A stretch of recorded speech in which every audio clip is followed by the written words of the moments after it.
Good evening, children. Welcome to Grammar Galaxy. आज हम लोग रिफ्लेक्सिव प्रोनाउन के यूज को पढ़ेंगे। रिफ्लेक्सिव प्रोनाउन का मतलब ये होता है कि निजवाचक शब्द, जैसे कोई भी पर्सनल प्रोनाउन है उसके साथ सेल्फ या सेल्फ्स का प्रयोग कर देने से वो रिफ्लेक्सिव प्रोनाउन बन जाता है। और इसको हम लोग उस सेंटेंस में डालते हैं जहां पर खुद ही या खुद को या स्वयं या अपने आप को इस अर्थ में लिखना हो। जैसे हम कहें ही हर्ट हिमसेल्फ, उसने अपने आप को घायल कर दिया। तो हिमसेल्फ इसमें जो आया है ये रिफ्लेक्सिव प्रोनाउन है। तो रिफ्लेक्सिव प्रोनाउन को यूज करने के कुछ नियम होते हैं, कुछ रूल्स होते हैं। उन रूल को समझते हैं, उसी के अनुसार रिफ्लेक्सिव प्रोनाउन का हम प्रयोग करेंगे।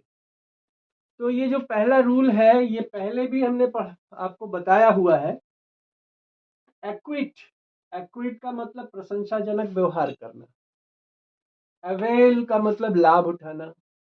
रिकॉन्सील मतलब कुछ स्वीकार कर लेना, भले ही बेमन से, लेकिन स्वीकार कर लेना। अम्यूज माने मनोरंजन करना। रिजाइन मतलब हथियार डाल देना या बेमन से स्वीकार कर लेना, ऐसा सेंस भी हो सकता है। अवेंज माने बदला लेना। एक्सर्ट माने काफी मेहनत करना। अप्लाई ध्यान लगाना। इसके अलावा अडॉप्ट जिसको ढालना कहते हैं। एडजस्ट, प्राइड, एब्सेंट, एंजॉय, इनके बाद हम लोग रिफ्लेक्सिव प्रोनाउन का प्रयोग करते हैं। जैसे इन सेंटेंसों में यूज किया गया है, the officers acquitted themselves well during the crisis, मतलब संकट काल के दौरान अधिकारियों ने स्वयं ही बहुत अच्छा व्यवहार किया, स्वयं ही बहुत अच्छी तरह से कामों को किया। You will apply yourself to this work wholeheartedly. तुम इस काम में हृदय से अपने आप को लगाओगे। I pride myself on being able to work smoothly under pressure too. मतलब मुझे गर्व है अपने आप पर कि प्रेशर के अंडर भी मैं अपने काम को बड़े ही अच्छी तरीके से कर लेता हूं। You should avail yourself of this opportunity. इस मौके का आपको स्वयं फायदा उठाना चाहिए। तो इस तरह से ये देखिए, एक्विटेड, अप्लाई, प्राइड, अवेल, इन वर्डों के साथ हम लोग ये रिफ्लेक्सिव प्रोनाउन का प्रयोग किए हैं। लेकिन एक चीज का ध्यान रखेंगे, जैसे ये सेंटेंस देख लीजिए, enjoyed, they enjoyed the party. Enjoy यहाँ है और एंजॉय यहाँ भी है।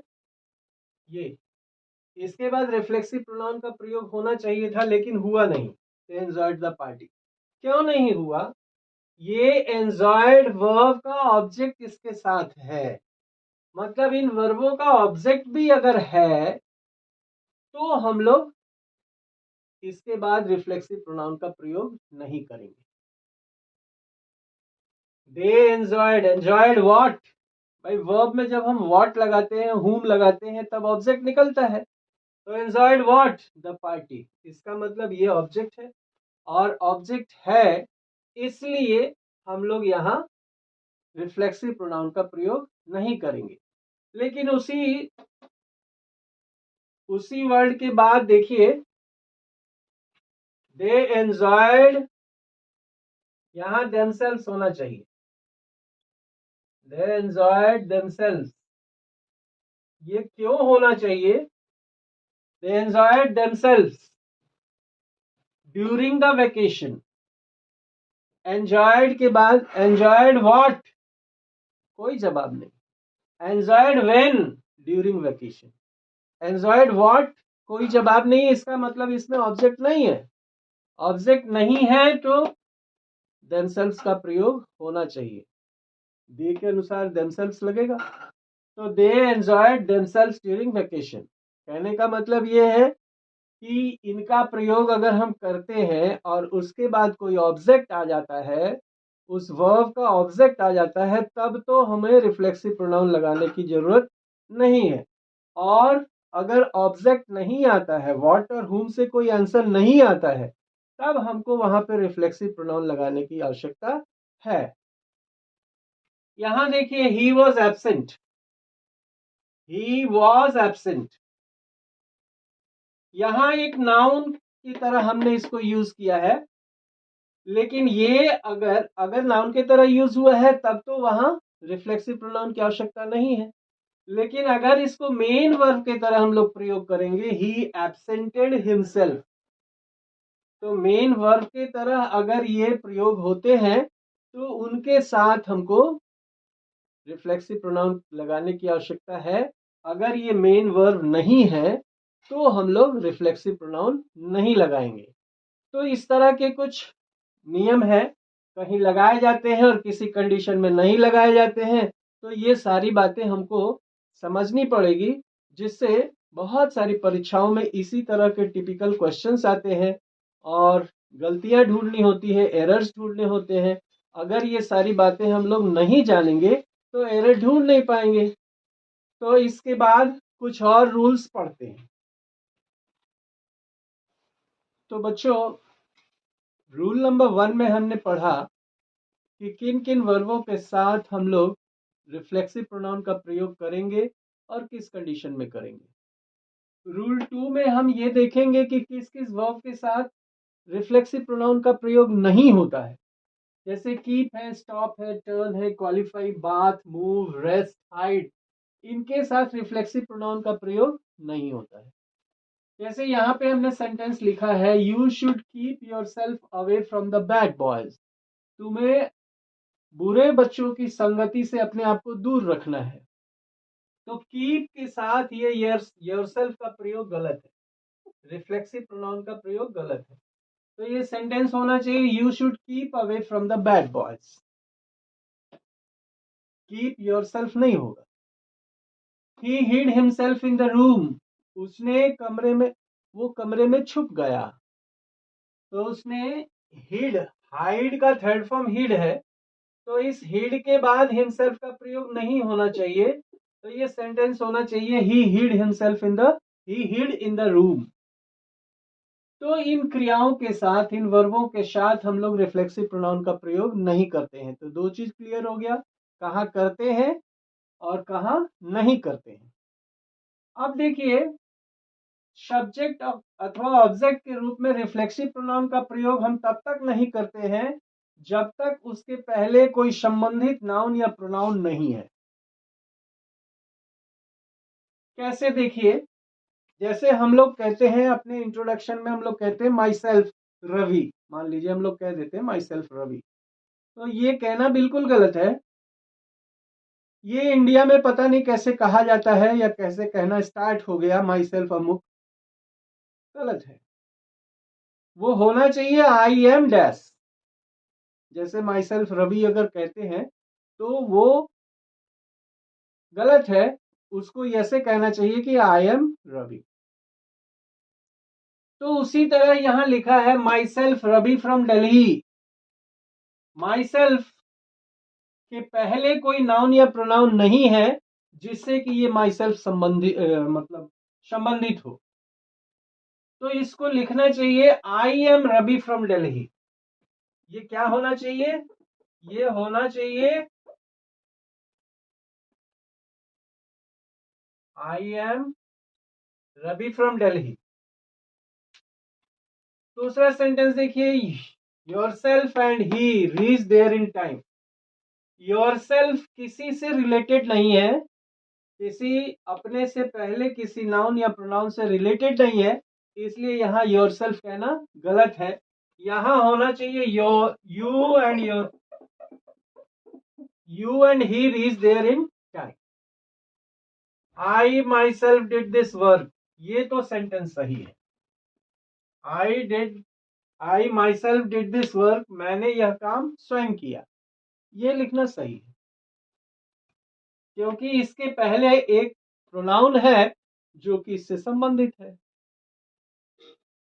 उस काम का प्रतिफल उसके ऊपर भी पड़ता है। Rohit will do this work for my self. अब देखिए, सोचिए, यहां माई सेल्फ किसके लिए यूज होना चाहिए? आई के लिए। आई कहीं है नहीं। Rohit will do this work for, यहां क्या होना चाहिए? मी। और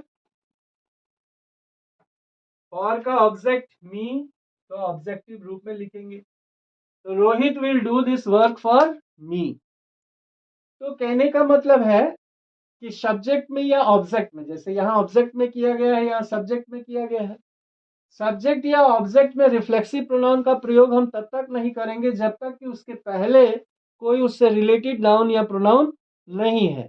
और ये बात याद रखिए कि माई सेल्फ अमुक, ये इंट्रोडक्शन का तरीका भी गलत है। वहां पे आई एम अमुक कहना चाहिए। तो इसके आगे और देखते हैं।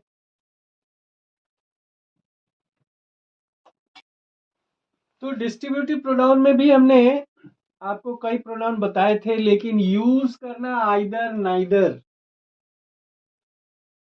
आइदर और नाइदर का यूज करना ये सबसे कंफ्यूजिंग होता है। इसलिए इसी पर हमने कहाँ यूज करेंगे वो लिखा है। जैसे आइदर का प्रयोग दो में से एक के अर्थ में किया जाता है, दो में से एक। लेकिन दो से अधिक अगर हो, दो से अधिक व्यक्ति हो या दो से अधिक वस्तु हो और उसमें से एक की बात करनी हो, तो हम लोग एनी लगाएंगे या वन लगाएंगे। दो में से एक की बात करना हो तो आइदर का प्रयोग ठीक है। जैसे either of these two pens, दो पेन की बात हो रही है, दो पेनों में से एक पेन रेड है। भाई मान लो अपने कवर में है पेन, तो कहते हैं कि एक रेड है एक ब्लू है, तो इन दोनों कलमों में से एक कलम रेड है। लेकिन यहां देखिए, one of these three pens, यहां तीन पेन की बात हो रही है, या तीन ना भी लिखा हो, वन ऑफ दीज पेन्स अगर हो, तो इतनी सारी कलमों में से एक कलम जो है वो रेड है, ऐसा इसका अर्थ होगा। तो तीन से अधिक मतलब दो से अधिक के लिए हम लोग वन या एनी का यूज करेंगे। यहां एनी भी लिख सकते थे, any of these pens is red. Either केवल दो चीजों के लिए ही प्रयोग करेंगे, और ऐसी ही बात नाइदर के लिए होती है। जैसे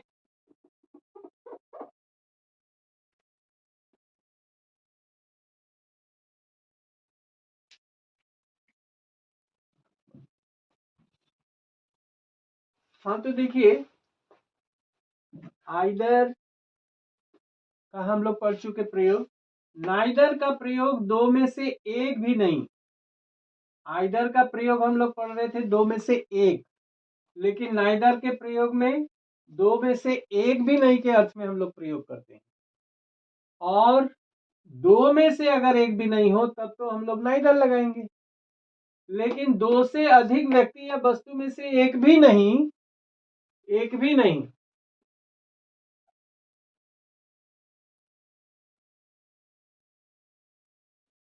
इस अर्थ में हम लोग नॉन का प्रयोग करेंगे, नन। जैसे neither of these two girls is active, इन दो लड़कियों में से कोई लड़की सक्रिय नहीं है। तो दो ही लड़कियों का मेंशन किया है, इसलिए नाइदर का प्रयोग। लेकिन none of his four sons looked after him, उनके चार पुत्रों में से किसी ने भी नहीं उसकी देखरेख की। तो दो से अधिक व्यक्तियों की बात हो रही, दो से अधिक पुत्रों की बात हो रही, इसलिए नन लग गया।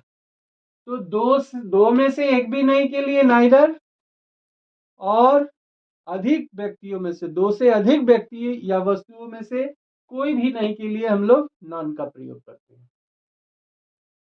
और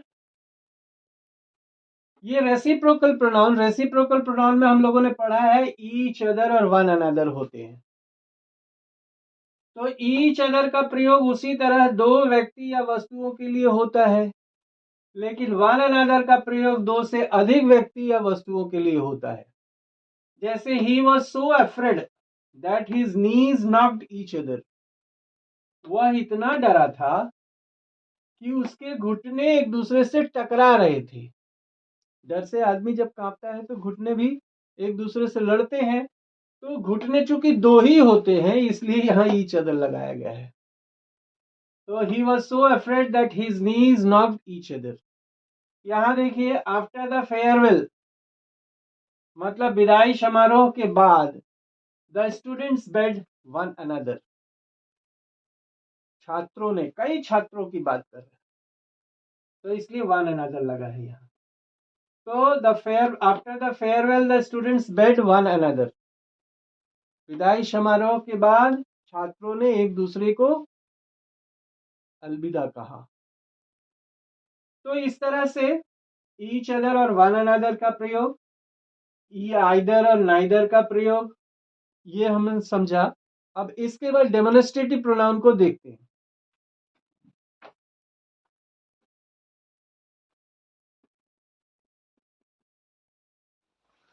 अब देखिए, डेमोन्स्ट्रेटिव प्रोनाउन को देखते हैं। डेमोन्स्ट्रेट करने का मतलब होता है किसी चीज की तरफ इशारा करके दिखाना, पॉइंट आउट करना। तो वे प्रोनाउन जो व्यक्तियों को या वस्तुओं को पॉइंट आउट करने के लिए यूज किए जाते हैं, वो डेमोन्स्ट्रेटिव प्रोनाउन कहलाते हैं। जैसे दिस, दैट, दीज, दोज या द सेम। तो ये जो है, ये डेमोन्स्ट्रेटिव प्रोनाउन है। दिस और दीज, ये नजदीक की वस्तुओं के लिए सिंगुलर और प्लूरल के लिए यूज किए जाते हैं। यहाँ हमने लिख भी दिया है इनका प्रयोग।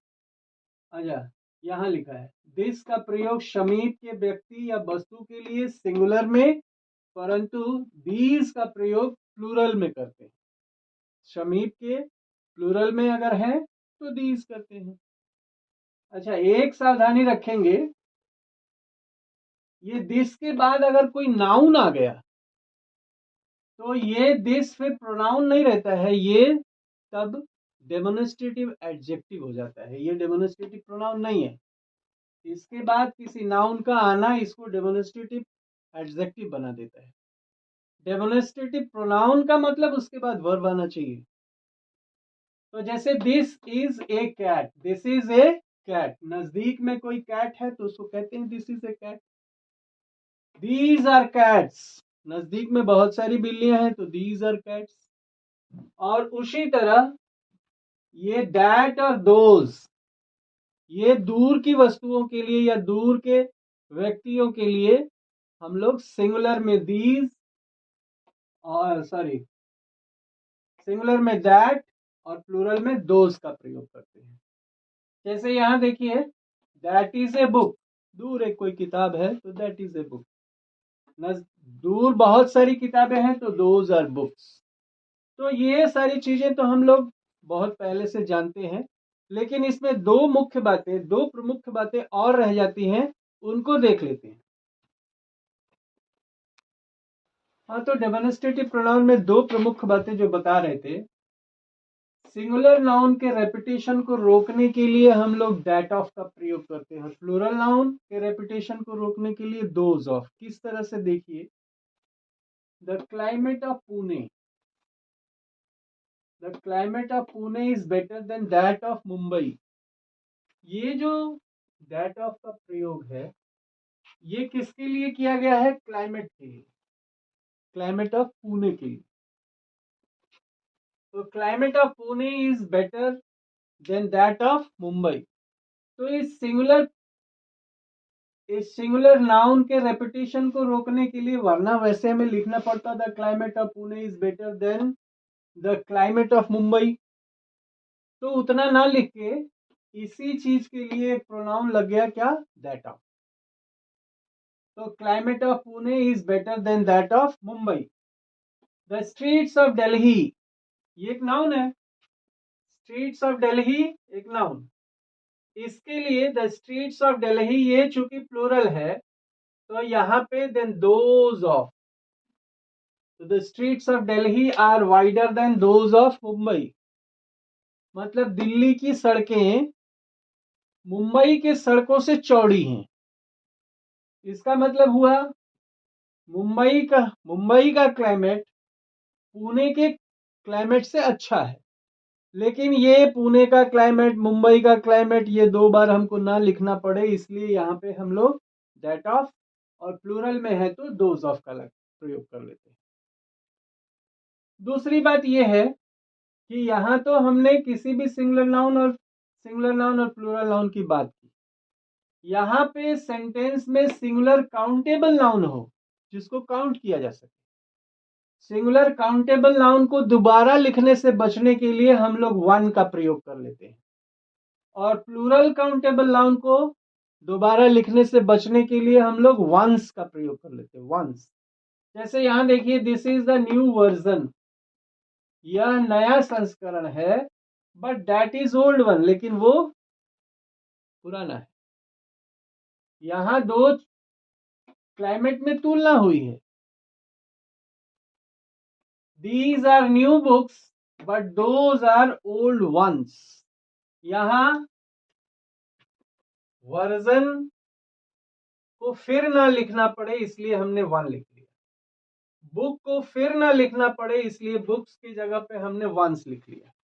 अगर सिंगुलर है तो वन, और प्लूरल है तो वंस, ऐसा प्रयोग। तो डेमोन्स्ट्रेटिव प्रोनाउन अब समाप्त है। तो डेमोन्स्ट्रेटिव प्रोनाउन में इतनी सारी बातें अगर याद रखते हैं तो हमको एरर ढूंढने में गलती नहीं होगी। तो आज के लिए इतना ही, फिर कल दूसरे किसी प्रोनाउन पे आएंगे, 2-1 दिन और करेंगे, उसके बाद फिर एरर के कुछ एक्सरसाइजेस करेंगे। So thank you for today.